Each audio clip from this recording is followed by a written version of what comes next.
So again, chaos erupts on the streets of Kathmandu. Suddenly, people have started to run. We do not know what is happening, but this is certainly a stampede-like situation.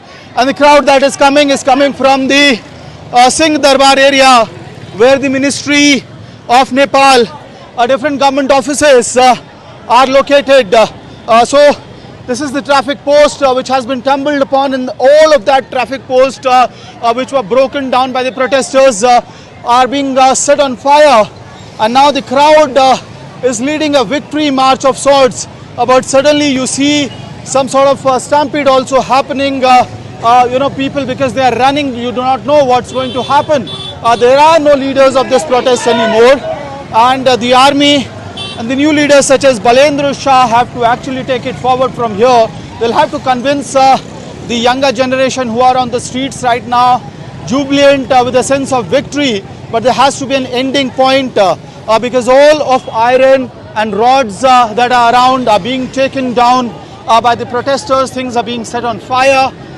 There is no sense as to what is the end of this protest. The Prime Minister KP Oli has already resigned, and he submitted his resignation to the President of Nepal. The President of Nepal has already resigned as well, and the choppers are again in the air of Kathmandu, signaling the ouster of the political ruling class of Nepal.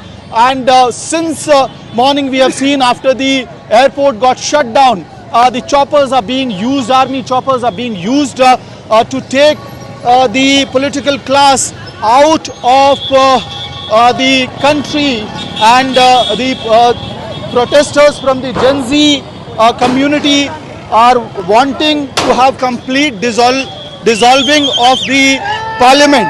And we do not know when that is going to happen, but certainly the crowd here has lost faith on the political class of Nepal, and they want a complete transformation right now.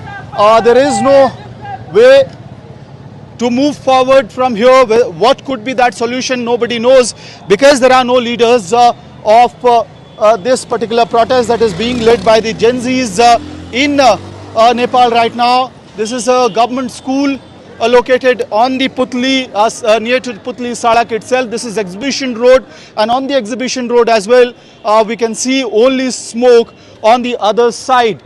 So that's the situation on the ground right now in Kathmandu. And certainly there is a sense of panic, and that's also because the protesters do not know when to end the protest and how to end the protest. It depends on the army and Balendra Shah to possibly convince them and appeal them to bring better sense in Kathmandu and Nepal. This is Amit Bhardwaj reporting for India Today from Kathmandu, Nepal.